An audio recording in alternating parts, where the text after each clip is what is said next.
ఏడాదిగా ప్రయత్నించిన సంతానం కలగలేదా? Noah IVF లో ఉచితంగా సంప్రదించండి. Welcome to Telugu one news. నేను మహాలక్ష్మి. ఏపీ ఇటు తెలంగాణలో పార్లమెంట్ ఎలక్షన్స్ జరగబోతున్నాయి. ఏపీలో అసెంబ్లీతో పాటు పార్లమెంట్ ఎలక్షన్స్ జరగబోతున్నాయి. మరి ఈ రాజకీయాలపై మాట్లాడడానికి మనతో పాటు ఉన్నారు మదన్ గుప్తా గారు. వారిని అడిగి వివరాలు తెలుసుకుందాం. నమస్తే సార్. నమస్తే అమ్మా మహాలక్ష్మి. సార్ ప్రత్యేకంగా ఈరోజు నీకు జన్మదిన శుభాకాంక్షలు. Thank you sir. శతమానం భవతి శతాయుః పురుషः శతేంద్రియాయుష్యేవేంద్రియే ప్రతిష్టతి. Thank you sir. అమ్మా, నాకు రాజకీయాలు అంతగా తెలియదు, కానీ హిందువులు రాజకీయాలు దీని గురించి మాత్రం మాట్లాడతాను నేను. Okay sir. అందరికీ ఒకనాటి కాలంలో హిందువులకి రాజకీయ స్పృహ ఉండేది కాదు. అందరూ మనవాళ్లే అనుకొని అందరూ హిందువులు మనవాళ్ళకే మనం చేయాలా అన్న ఆలోచనతో ఓట్ చేసేవాళ్ళు. కానీ రాను రాను ఏమైందంటే పాలక వర్గం ఒక ప్రత్యేకమైనటువంటి వర్గాన్ని బేస్ చేసుకొని ఎప్పుడైతే వాళ్ళకి కావలసినవన్నీ దోచిపెడుతూ వస్తూ ఉందో, మీకు ఒక మంచి ఉదాహరణ కూడా చెప్తాను. మన డాక్టర్ మన్మోహన్ సింగ్ గారు ప్రధానిగా ఉన్నప్పుడు ఆయన పబ్లిక్గా చెప్పాడు, భారతదేశంలో ఉన్నటువంటి వనరుల మీద మొట్టమొదటి అధికారం మైనారిటీలది, అందులో ముస్లింలది. అంటే ఎందుకు సార్ మైనారిటీలకే ఎందుకు అనేది మనం వేయాల, వాళ్ళ ఓట్ల కోసం. మైనారిటీలు అని అంటే ముస్లింలు మాత్రమే అనేటటువంటి ఒక దీన్ని తీసుకొని వచ్చారు, క్రియేట్ చేశారు. అది కాకుండా అసలు మైనారిటీ అనేటటువంటి విధానానికి ఒక పారామీటర్ లేకుండా పోయింది. దాదాపు భారతదేశంలో అనేక జిల్లాల్లో ముస్లింలు మెజారిటీ స్థానంలో ఉన్నారు. కేరళలో తీసుకుంటే మల్లపురం కానివ్వండి, అండ్ ఇక్కడ మన తెలంగాణలోనే హైదరాబాద్ నియోజకవర్గంలో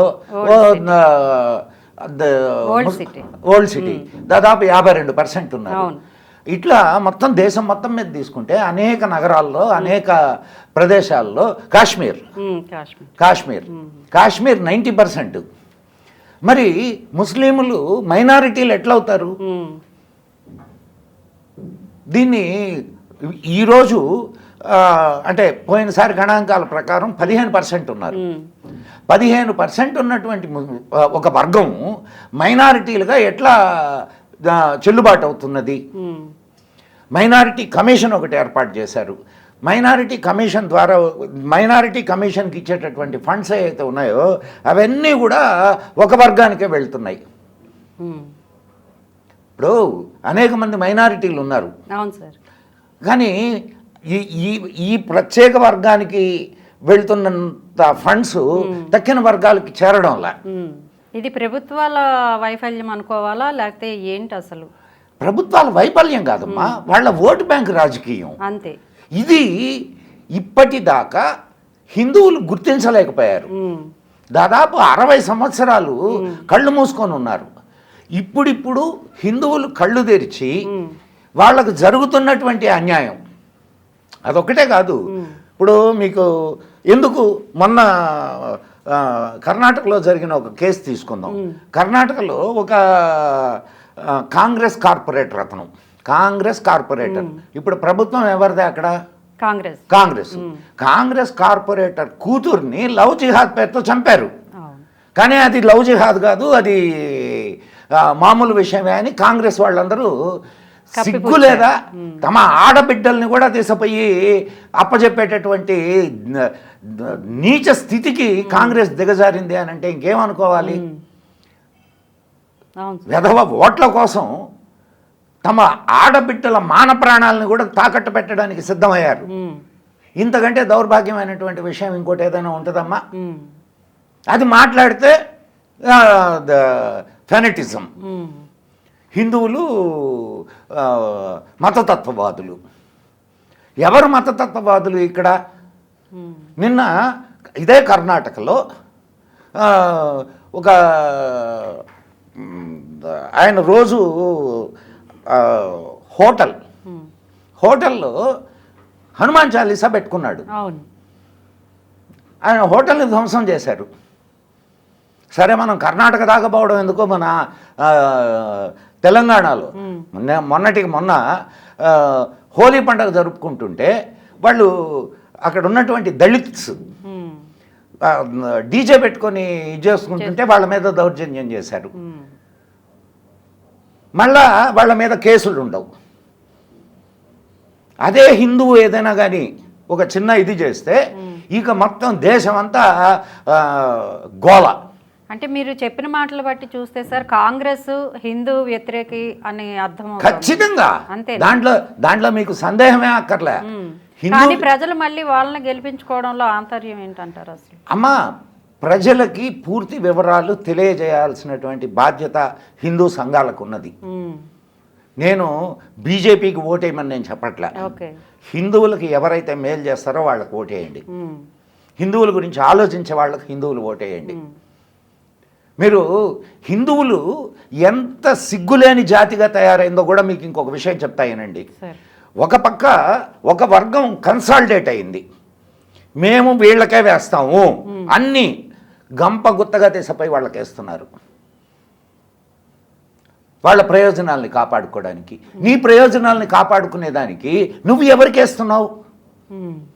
అదేమన్నా ఆలోచిస్తున్నావా? హిందువులు ఎవరన్నా ఆలోచిస్తున్నారా? ఇప్పుడు ప్రజెంట్ ఎందుకు ఎక్కడికో పోతున్నాం? నిన్నటి దాకా మన అందరికీ తెలుసు, ఇది హైదరాబాద్ నియోజకవర్గం ఎంఐఎం ఓవైసీ. అక్కడ ఆయన ఎట్లా గెలుస్తా వచ్చాడో ప్రతి ఒక్కడికి తెలుసు. ఇప్పుడు ఓవైసీ గురించి వచ్చింది కాబట్టి సార్, ఇప్పుడు మాధవీలత గారి గురించి మాట్లాడుకోవాలి. మీరు అన్నట్టు ఇందాక హిందుత్వం రాజకీయం, అదే ఎజెండాతో ఆవిడ ముందుకు వచ్చారు, హిందుత్వం ఎజెండాతో. అమ్మా, మీకు ఇంకొక విషయం ఇక్కడ నేను క్లియర్ చేయదలుచుకున్నాను. హిందువులు ఎవరికీ వ్యతిరేకులు కాదు. హిందువులు 100% సెక్యులర్ పీపుల్. ఓకే, మరి ఈవిడ అంటే నేను మీకు అదే చెప్తున్నాను. హిందువులు 100% సెక్యులర్ పీపుల్. హిందువులు మెజారిటీగా ఉన్నప్పుడు ఉంటేనే తక్కిన అన్ని వర్గాలు హాయిగా ప్రశాంతంగా ఉండగలవు. హిందువులు మైనారిటీ అయిన మరుక్షణం అల్లకల్లోలం స్టార్ట్ అవుతుంది. సరే సార్, అయితే మీరు అన్న మాటలకి ఒప్పుకుందాం. తెలంగాణలో మెయిన్గా హైదరాబాద్ ఓల్డ్ సిటీ అంటే అందరికీ తెలిసింది అక్కడ. అయితే మరి అట్లాంటి ప్లేస్లో ఈవిడ పోటీ చేయడం మనం ఎలా చూసుకోవచ్చు అంటారు? అసలు ఆవిడ గెలిచే ఛాన్సెస్ ఏ మేరకు ఉన్నాయంటారు? మీకు అంటే కొన్ని గణాంకాలు మనకి నిజాలను చెప్తాయి.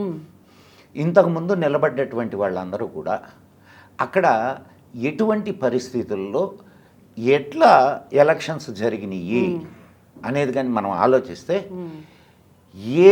ఎవరున్నా ఇక్కడ అంటే బీజేపీ ఇప్పటి వరకు లేదు, కాంగ్రెస్ కానివ్వండి, టీఆర్ఎస్ కానివ్వండి, బీఆర్ఎస్ కానివ్వండి, ఏదున్నా కానీ వాళ్ళ చెప్పులు నాకేటటువంటి కుక్కలు ఇవి. వాళ్ళని మంచి చేసుకోవడానికి వాళ్ళకి సపోర్ట్ చేస్తూ వచ్చారు.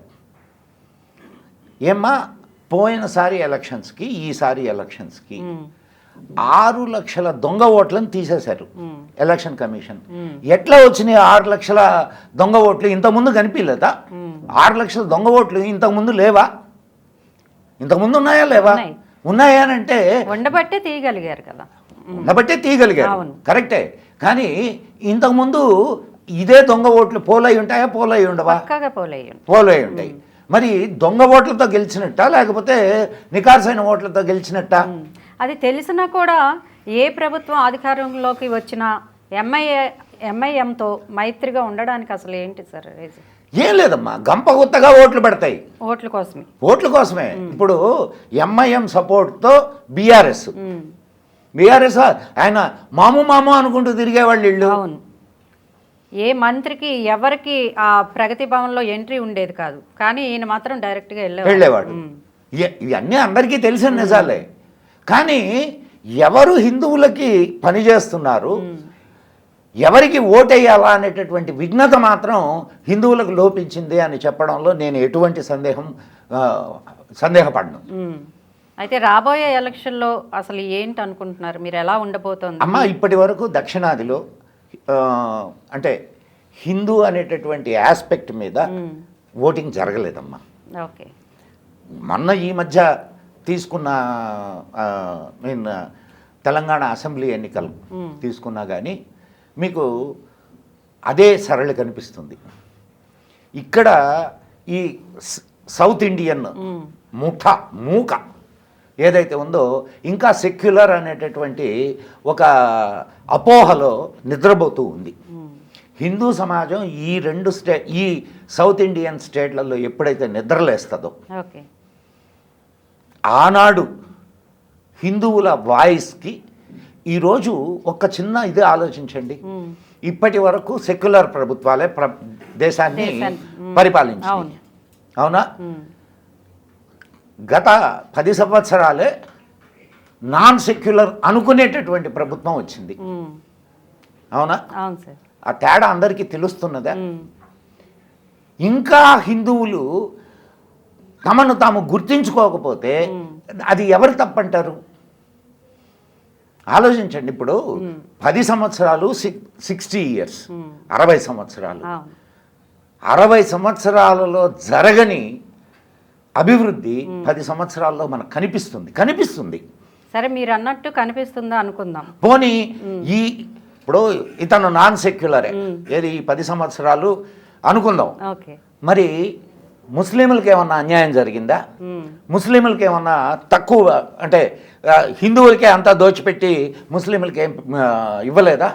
సమానంగా చూసారా లేదా? అసలు నాన్ సెక్యులర్ అయినటువంటి ప్రభుత్వానికి ముస్లిం ఆడవాళ్ళు పడేటటువంటి బాధలతో సంబంధం ఏందమ్మా? త్రిపుల్ తలాక్ని ఎందుకు తీసుకొని వచ్చారు?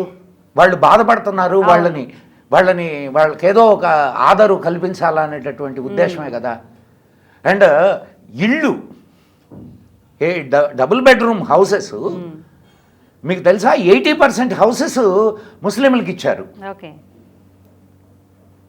80%.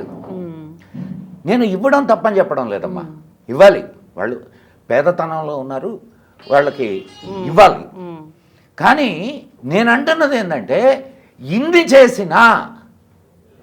చేసినా ముస్లింలు ఏమన్నా వాళ్ళకి మద్దతు పలుకుతున్నారా? అది క్వశ్చన్ మార్కే. ఈనాటికి క్వశ్చన్ మార్కే. అయితే ఇప్పుడు మీరు చెప్పినట్టు సార్ చూసుకుంటే కొన్ని సర్వేస్ కూడా బీజేపీకి అనుకూలంగా ఈసారి ప్రధాని మోడీయే హ్యాట్రిక్ కొడతారు అని కూడా చూపిస్తున్నాయి. ఖచ్చితంగా వస్తారమ్మా, దాంట్లో సందేహం ఏం లేదు. అంటే అయోధ్య నిర్మాణం కూడా ఆయనకి కలిసి వచ్చే అంశం అనుకోవచ్చా? ఖచ్చితంగా. ఇప్పుడు వాళ్ళు చెప్పినవన్నీ చేశారు. 370 ఆర్టికల్ రద్దు చేశారు. అండ్ అయోధ్య కడతామన్నారు, కట్టారు. అండ్ ఇంకా కొన్ని వాళ్ళు మేనిఫెస్టోలో ఉన్నాయి, అవి మళ్ళీ నెక్స్ట్ టైం వస్తే చేస్తామని చెప్తున్నారు, చేస్తారు. ఈ విషయాన్ని నార్త్ గమనించినంతగా సౌత్ గమనించడంలే.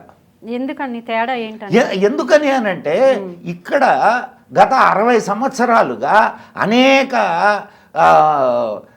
భావజాలాలు ఇక్కడ పాతుకుపోయినాయి. మీరు తమిళనాడు తీసుకుంటే అక్కడ పెరియార్ రామస్వామి నాయకర్ అని ఒక ఆయన ఉండేవాడు. ఆయన ద్రవిడవాదం అని ఒక వాదాన్ని తీసుకొని వచ్చి ఇప్పటి వరకు తమిళుల కళ్ళకు గంతలు కట్టి కూర్చోబెట్టాడు. అతను ఎంత నీచుడు అనేది నెహ్రూ చెప్పాడు. అండ్ ఆనాటి నాయకులందరూ కూడా అతను ఎటువంటి వాడు అనేది చాలా భయంకరమైన మాటలతో చెప్పారు. కానీ ఆయన దేవుడిగా కొలుస్తారు. ఆయన భావజాలాన్ని ఇప్పుడు ఉన్న 2 పార్టీలు అక్కడ మెయిన్గా ఏడీఎంకే, డిఎంకే, ద్రవిడ మున్నేట్ర కజగం, అన్నా ద్రవిడ మున్నేట్ర కజగం, ఈ 2 కూడా అదే భావజాలానికి సంబంధించినవి. నిలబడ్డ ఇద్దరు ఎదవలే అనుకుందాం. నేను డిఎంకే నువ్వు అన్న డిఎంకే అనడంలే, నిలబడ్డ ఇద్దరు ఎదవలైనప్పుడు కాస్త పెద్ద ఎదవ ఎవరు, కాస్త చిన్న ఎదవ ఎవరు మాత్రమే చూస్తారు ప్రజలు. ఇప్పుడు వాళ్ళకి 3వ అవకాశం లేదు. ఈరోజు 3వ అవకాశం వచ్చింది అన్నామలై రూపంలో. అంటే మీకు అక్కడ సనాతన ధర్మాన్ని అనుసరించే వాళ్ళు లేరా? కానీ వాళ్ళ వాయిస్ వినిపించడానికి కావాల్సినటువంటి ప్లాట్ఫామ్ లేదు అక్కడ. అర్థమవుతున్నదా? ఈ రోజు వాళ్ళకి ఒక ప్లాట్ఫామ్ దొరికింది కాబట్టి అన్నామలైని ఆదరిస్తున్నారు. అసలు అంటే సౌత్ ఇండియన్, అసలు ఇండియన్ కల్చర్కి ఒక పట్టుకొమ్మ తమిళనాడు. అవును, it's a state of temples. అవును, అద్భుతమైన టెంపుల్స్ ఎక్కడ లేవు. కల్చరు తమిళ్ కల్చరు చిన్న కల్చర్ కాదు. అండ్ అతి పురాతనమైనటువంటి సంస్కృతి, అతి పురాతనమైనటువంటి భాష, అతి పురాతనమైనటువంటి కల్చరు ఇన్ని ఉండి అది ఈనాటి వరకు కప్పబడిపోయి ఉంది. అంటే సీఎం స్టాలిన్ కొడుకు ఉదయనిధి స్టాలిన్ చేసిన వ్యాఖ్యలు కూడా ఈసారి వాళ్ళ ఓటమికి కారణం అవుతుంది అనుకుంటున్నారా మీరు? హిందూ ధర్మంపై ఇంకా అక్కడ ఇప్పుడు రేపు రిజల్ట్స్ వస్తే కానీ మనం ఏం చెప్పలేము. కానీ అయితే ఒక చైతన్యం వచ్చింది అని మాత్రం చెప్పచ్చు. చైతన్యం వచ్చింది అనుకో. పోతే అటు నుంచి కాస్త వెనక్కి వెళ్తే కేరళ మొదటి నుంచి ఈ అక్కడ చాలా ఇంటలెక్చువల్స్ ఉంటారు, అది ఇది అని. ఏం ఇంటలెక్చువల్స్? ఈరోజు కూడా అక్కడ ఒక వర్గం ముస్లిమ్స్, ఒక వర్గం క్రిస్టియన్లు అండ్ వీళ్ళని సపోర్ట్ చేసేటటువంటి యూడిఎఫ్, ఎల్డిఎఫ్. ఇంక ఎవడికి ఓటు వేయాలి వీళ్ళు? ఏది సనాతన ధర్మాన్ని అనుసరించేటటువంటి వాళ్ళు. ఈరోజు బీజేపీ అక్కడ అడుగులు పెట్టడం మొదలుపెట్టింది. సరే, కర్ణాటక బీజేపీని వద్దు అని చెప్పి కాంగ్రెస్ని తీసుకొని వచ్చారు. ఈరోజు అనుభవిస్తున్నారు మంచినీళ్ళ కొరత. అండ్ హిందువులు నోరెత్తితే చంపుతున్నారు. ఇప్పుడు హిందువులు రిపెంట్ అవుతున్నారు. దౌర్భాగ్యకరమైన విషయం ఏమిటో తెలుసా? అక్కడ అనేక మఠాలు ఉన్నాయి కర్ణాటకలో. ఆ మఠాల నిర్ణయం ప్రకారం అక్కడ ఇది జరుగుద్ది. కనీసం ఆ మఠాలు ఎందుకు తెలివి లేకుండా పోయినాయో అర్థం కావట్లేదు. ఆలోచించకుండా కాంగ్రెస్కి ఎందుకు సపోర్ట్ చేసినాయి అనేది, సిద్ధరామయ్యకి ఎందుకు సపోర్ట్ చేసినాయి అనేది ఈరోజు వాళ్ళు అనుభవిస్తున్నారు. దేవాలయాల సంపదను దోచుకోవడానికి సిద్ధమయ్యారు. అంటే దిగితే గాని లోతు తెలియదు అన్నట్టు అయిపోయింది పరిస్థితి. ఎన్నిసార్లు దిగుతారమ్మా? మనకు స్వాతంత్రం వచ్చిన నాటి నుంచి దిగుతానే ఉన్నారు. ఇప్పుడు లోపలికి మునిగిపోతున్నారు తప్ప లోతు తెలుసుకోవడానికి వీళ్ళకి ఈత వచ్చేసేస్తే కదా. ఇక్కడ మనం అనుకున్నాం, మీరు ఒక్కసారి మీడియాలో ఉన్నవాళ్లే కదా, ఒకసారి వెళ్ళి పాత బస్తీ చూసిరండి. ఇరుకు సందులు, ఒక మురికి గుంటలో నివసిస్తున్నట్టుంటారు తప్ప మనుషులు నివసించే ప్రదేశంలో నివసిస్తున్నారు అనేటటువంటి భావనే ఉండదు మీకు. మరి ఇన్ని సంవత్సరాల నుంచి ఆయన గెలిపిస్తూ వచ్చారు కదా ఓవైసీ గారిని. ఓవైసీ ఫ్యామిలీని మోసారు కదా. ఏమాత్రం అభివృద్ధి జరిగింది?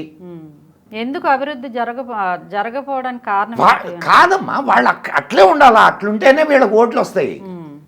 వాళ్ళు కొంచెం తెలివిగల వాళ్ళయి, వాళ్ళు కొంచెం ఒక స్థితికి వచ్చి ఒక ఆలోచించగలిగినటువంటి స్థితి ఉంటే వీళ్ళ ఆటలు ఎక్కడ సాగుతాయి? అయితే బీజేపీ వస్తే ఈ పరిస్థితి మారే ఛాన్సెస్ ఉందనుకుంటున్నారా సార్? బీజేపీ వస్తే రాకపోతే అనేది కాదు, అక్కడ మార్పు తీసుకొచ్చేటటువంటి వాళ్ళు ఒకరు కావాలా. ఓకే, ఇప్పుడు ఉన్న అమ్మాయి మాధవీలత ఎవరైతే ఉన్నారో ఆవిడ నిజంగా ఆవిడ మాటల్లో మార్పు తీసుకురావాలి అనేటటువంటి ఒక గట్టి సంకల్పం కనిపిస్తుంది. అండ్ ఇంకొకటి, ఆమె గెలిచేదానికి అవకాశాలు ఉన్నాయి అని అనుకుంటున్నాను నేను. It's my personal opinion. ఎట్లా అంటే ఇప్పటిదాకా 2 లక్షల ఓట్ల మెజారిటీతో గెలుస్తూ వచ్చారు ఓవైసీ. అంటే పోయినసారి జరిగిన అసెంబ్లీ 6 లక్షల ఓట్లు తీసేశారు, దొంగ ఓట్లు. 6 లక్షల ఓట్లు దొంగ ఓట్లు తీసేస్తే 6 లక్షల్లో వీళ్ళకి 3 లక్షలు పడ్డాయి అనుకుందాం. ఓకే, సో ఇప్పుడు 2 లక్షలు తగ్గిపోయినట్టేనా? లెక్క తెలిసిపోతుంది. అండ్ ఈక్వల్ పొజిషన్స్లో ఉన్నారు. అండ్ ఇంకొకటి ఏం జరుగుతున్నది, ప్రతిసారి అసలు పోలింగ్ బూతులు ఎటువంటి స్థితిలో ఉండేయనంటే పాత బస్తీలో మనిషి ఎవడైనా వెళ్ళడానికి భయపడేటటువంటి ప్రదేశాల్లో ఉండేవి. ఓకే. వాళ్ళు నేరుగా నడిచిపోతారు. కానీ నాన్ ముస్లిం ఎవడైనా ఆ ఏరియాకు పోవాలంటే భయపడతాడు. అటువంటి ప్రదేశాల్లో పోలింగ్ బూతులు ఉండేవి. సో అక్కడికి పోయి పోలింగ్ అక్కడ ఓట్ చేసేటటువంటి నాన్ ముస్లిమ్స్ ఉండేవాళ్ళు కాదు. అండ్ వాళ్ళ ఇష్టం. అంటే ఇప్పుడు మీరు చెప్పిన దాన్ని బట్టి చూస్తే ఇంకొక ప్రధానమైనటువంటి ఇష్యూ, సార్, లేడీస్ ఎవరైనా పోని ఎవరు వేసుకున్నా బుర్కాలు వేసుకొని పోతారు. ఓకే. మరి మామూలు వాళ్ళు హిందువులు బుర్కాలు అవసరం లేదు కదా, కానీ వాళ్ళు బుర్కాలు తీయకూడదు. ఎట్లా నువ్వు ఐడెంటిఫై చేసేది ఎట్లా? అవును, ఎట్లా? సో ఐడెంటిఫికేషన్ ఏదైనా చేయడానికి ఎలక్టరల్ ఆఫీసర్ ఎవరైనా కానీ ప్రయత్నం చేస్తే గొడవ. ఇప్పుడు ఓట్లు తీసేశారు, ఓకే సార్, కానీ ఇప్పుడు మీరు చెప్పినట్టు నాన్ ముస్లిం వాళ్ళ కోసం ప్రత్యేకంగా ఏమైనా బూతులు పెడితే అట్లా నాన్ ముస్లిం అట్లా ఉండదమ్మా. ఇప్పుడు ఇది ప్రజాస్వామ్యం. నాన్ ముస్లిమ్స్కి అనే తేడా ఉండదు. కానీ ఆ లోపల ఎక్కడో పెట్టేటువంటి పోలింగ్ బూత్స్ని బయటకు తీసుకొస్తున్నారు. ఈసారి బయట తీసుకొస్తున్నారు. ఎలక్షన్ కమిషన్ దానికి కావాల్సినటువంటి సన్నాహాలు చేస్తున్నది. అండ్ ఇంకొక పెద్ద దెబ్బ ఏమిటంటే ఇప్పటిదాకా వాళ్ళు ఎన్ని అరాచకాలు చేసినా చూసి చూడనట్టు పోయేవాళ్ళు. ఇప్పుడు ఒక కొత్త లేడీ ఆఫీసర్ని, ఒక పోలీస్ లేడీ ఆఫీసర్ని పెట్టారు. ఆమె లేడీ సింగం అంటున్నారు. ఓకే. ఆమె చాలా స్ట్రిక్ట్ ఆఫీసర్ అని మనకు వినిపిస్తూ ఉంది. ఎనీవే అది కూడా ఒక మంచి పరిణామం. సో ఇవన్నీ మాధవీలత గారికి కలిసి వచ్చేటటువంటి అంశాలు. అంతేకాకుండా మాధవీలత ఒక లేడీ. ఈమె నేరుగా ఒక ముస్లిం లేడీ దగ్గరికి వెళ్ళి మాట్లాడగలదు. అవును. కానీ ఒక జంట్ ముస్లిం లేడీ దగ్గరికి వెళ్ళి మాట్లాడడానికి అవకాశం లేదు. అది కూడా ఒక అంటే ప్లస్ పాయింట్. అంతేకాకుండా ఈరోజు ఆమె రాజకీయాల్లోకి వచ్చి ఉండొచ్చు. కానీ గత 7-8 సంవత్సరాలుగా ఆమె సేవా కార్యక్రమంలో ఉండింది. Social service. అదే ఏరియాల్లో చాలా ఏరియాల్లో పర్యటించడమే కాదు, చాలామంది ముస్లిమ్స్కి ఆవిడ సహాయాన్ని అందించారు. అండ్ త్రిపుల్ తలాక్ విషయంలో చాలామందికి చేశారు. సో ఇవన్నీ కూడా ఆమెకు ప్లస్ అయ్యేదానికి అవకాశాలు ఉన్నాయి. సో వీటిలన్నింటినీ కానీ గమనిస్తే ఆమె వచ్చేదానికి ఈసారి మీకు ఒక విచిత్రమైన విషయం చెప్తానండి. నేను గత 14 రోజులు నేను టూర్కి వెళ్ళాను. నేపాల్లో ఉండాను. నేపాల్ మన దేశం కాదు ఇది, అంటే ఒకవేళ ఒకప్పటి హిందూ దేశం, కానీ ఇప్పుడు కమ్యూనిస్టులు పాలయ్యి కుక్కలు దించిన విస్తర్లాగా తయారైంది. Of course that's a different topic, అది ఇప్పుడు వద్దు. నేను చాలా మారుమూల ప్రదేశాలకు వెళ్ళా. మామూలుగా నేను ఎక్కడికైనా వెళ్తే హాయిగా లోకల్ పీపుల్ తోటి బాగా కలిసి మాట్లాడుతూ వాళ్ళ సంస్కృతిని, సాంప్రదాయాలని, వాళ్ళ ఆలోచన విధానాలని పంచుకునేదానికి ప్రయత్నం చేస్తాను. నేను ఎక్కడ వెళ్ళి ఛాయ్ తాగడానికి కూర్చున్నా అక్కడ వాళ్ళు ఇమ్మీడియట్గా నన్ను గుర్తించేవాళ్ళు. సార్ ఎక్కడి నుంచి వచ్చారు సార్? నేను హైదరాబాద్ నుంచి.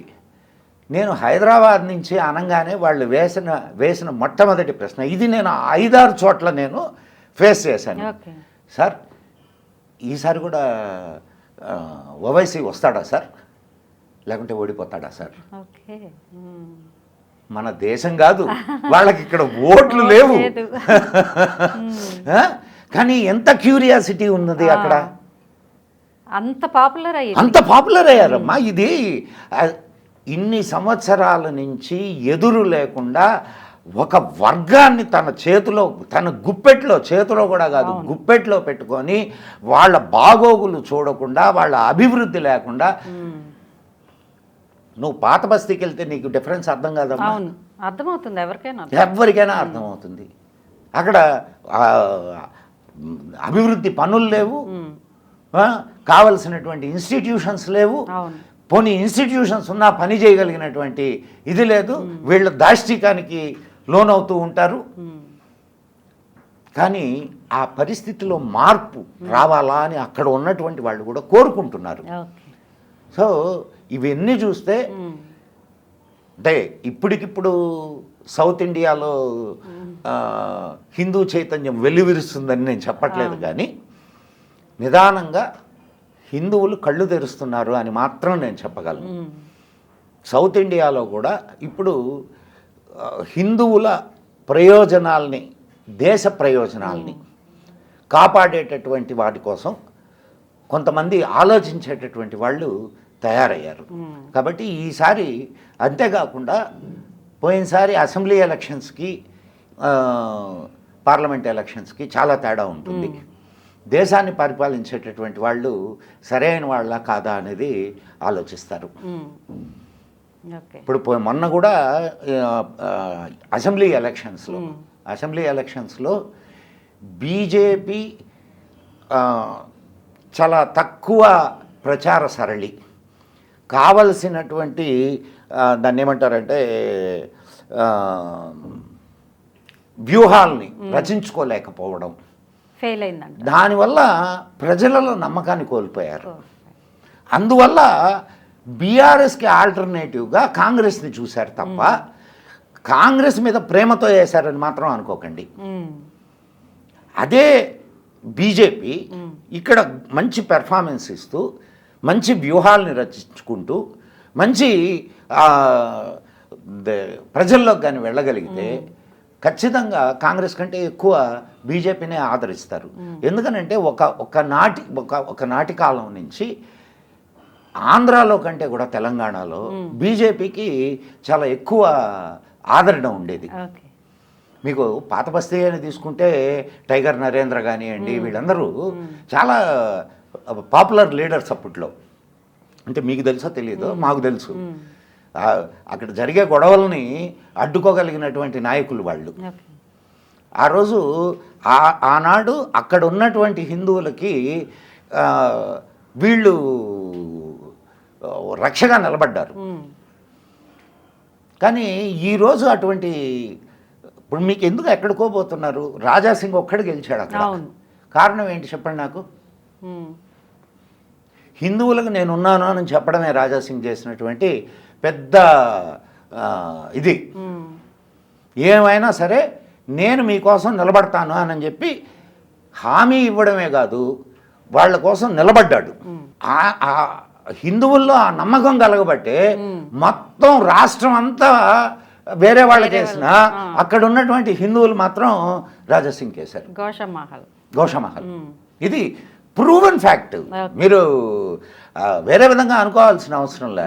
రాజాసింగ్ని మీకు తెలీదు. రాజాసింగ్ ఈరోజు హైదరాబాద్లో, తెలంగాణలో కాదు, నార్త్లోకి వెళ్తే రాజాసింగ్ ఏందో తెలుస్తుంది. మహారాష్ట్రలో మొన్న ఒక చిన్న పిలిపిస్తే 2 లక్షల మంది రోడ్ల మీదకి వచ్చారు. 2 లక్షల మంది. మీరు యూపీ నుంచి, నాకు చాలా మంది స్నేహితులు ఉన్నారు, యూపీ నుంచి వచ్చి అడుగుతుంటారు, రాజాసింగ్ గారి ఇది అక్కడ మీటింగ్ ఏర్పాటు చేస్తాము, మీరు మాట్లాడండి అని.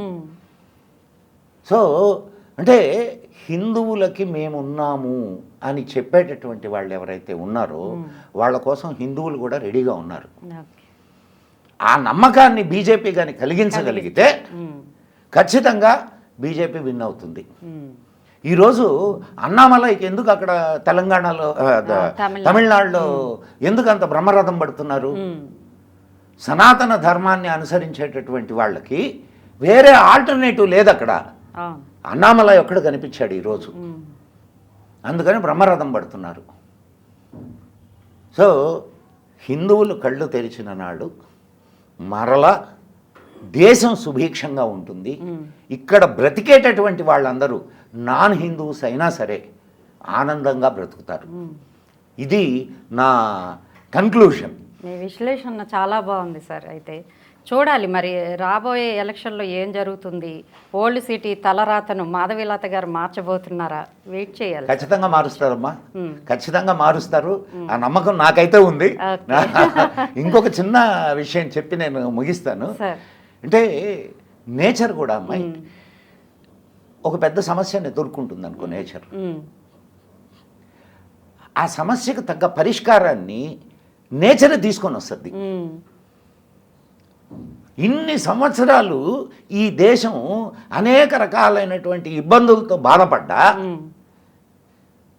చివరికి మోడీని తీసుకొని వచ్చింది. అన్నామలై అంటాడు, మీరేమనుకుంటున్నారు మోడీకై వచ్చాడు అనుకుంటున్నారా? Nature brought him to that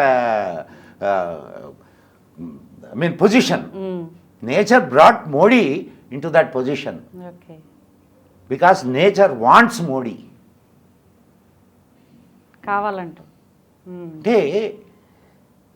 nature కోరుకున్నది అని చెప్తున్నాడు ఆయన. It is true, it is true. Nature brought him there and he will do something good for this country. Let us hope for good. చూడాలి సార్. ఖచ్చితంగా మంచి జరుగుద్ది. మంచి జరిగేటటువంటి సమయం ఆసన్నమైంది. అందుకనే ప్రజలందరూ కళ్ళు తెరుస్తున్నారు. ఎవరికి ఇంతకుముందు ఓటు అనేటటువంటిది ఒక అంటే దేనికి పనికిరాని కొందరు వేసేవాళ్ళు, కొందరు వేయని వాళ్ళు. కానీ ఈరోజు ఓటు విలువ అందరికీ తెలుస్తుంది. ఓటు విలువను గుర్తించి అందరూ ఓటు చేయడానికి వెళ్తున్నారు. అది ఒక మంచి పరిణామం. అంటే ఓటు చేయడానికి వెళ్ళడం అని అంటే తమ బాధ్యతను తాము గుర్తించారు పౌరులు అని మనం చెప్పుకోవచ్చు. కాబట్టి నేను మన తెలుగు వన్ ప్రేక్షకులకు ఈ ఎపిసోడ్ మూలంగా విజ్ఞప్తి చేసేది ఏమంటే, మీరు ఎవరికైనా ఓటు వేయండి, కానీ ఓటు వేయండి. ఓటు వేయండి, మెయిన్ ఓటు వేయండి. ఎప్పుడైతే మీరు ఓటు వేస్తేనే మీకు ఏదైనా సమస్యను గురించి మాట్లాడే హక్కు ఉంటుంది. లేకపోతే మీకు ఆ హక్కు ఉండదు. కాబట్టి మీరు ఓటు చేయండి. మీరు ఈ దేశపు పౌరులైతే మీరు మీ నాయకుడిని మీరు ఎన్నుకోండి. ఇది నేను తెలుగు వన్ ప్రేక్షకులకు ఈ సందర్భంగా నేను కోరుకుంటున్నటువంటి విషయం. చాలా బాగా చెప్పారు సార్. ఓటు విలువ కూడా తెలియజేశారు. Thank you very much.